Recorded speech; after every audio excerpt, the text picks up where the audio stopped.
তো এই পশ্চিমবঙ্গে এত সমস্যার কারণ কি?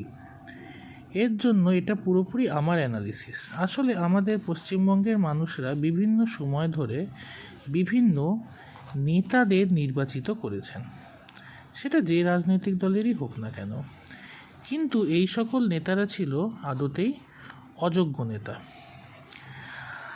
আগে আমাদের পশ্চিমবঙ্গে অন্তত 300-র বেশি কোম্পানি ছিল, 400 হতে পারে সেটা। এখন সম্পূর্ণ বন্ধ জুট মিলের সংখ্যা হলো 15টি। এবার প্রশ্ন আসছে যে এই 300-র বেশি কোম্পানি কিভাবে বন্ধ হলো? আগে বিভিন্ন শ্রমিক এই সকল কোম্পানিতে কাজ করত এবং তারা তাদের জীবিকা নির্বাহ করত, তার কারণ বেশিরভাগই তো ছিল ভূমিহীন মানুষ। এবার এই সকল নেতারা শ্রমিক মালিক অসন্তোষ তৈরি করলো। শ্রমিকদেরকে বোঝানো হলো যে দেখো, মালিক পাচ্ছে 100 টাকা আর তুমি পাচ্ছ 5 টাকা। তাদেরকে বলা হলো তুমি ধর্মঘট করো, বন্ধ করো, তালা ঝুলিয়ে দাও। কিন্তু তাদেরকে এটা বলা হলো না যে তারা যদি কাজ বন্ধ রাখে তাহলে তো উৎপাদন তো সম্পূর্ণরূপে বন্ধ হয়ে যাবে।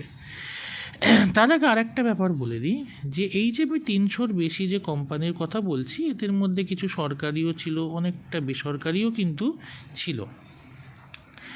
তা এই যে মালিকদেরকে, এই যে শ্রমিকদেরকে ধর্মঘট করতে বলা হলো, বন্ধ করানো হলো, তাদের দিয়ে কোম্পানির গেটে তালা ঝোলানো হলো, কিন্তু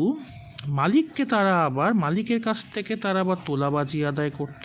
এই সকল নেতারা আবার কাটমানিও চাইতো।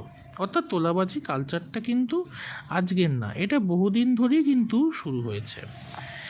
তা একটা সময় এই সকল শ্রমিক ইউনিয়নগুলো কোম্পানির গেটে তালা ঝুলিয়ে দিল।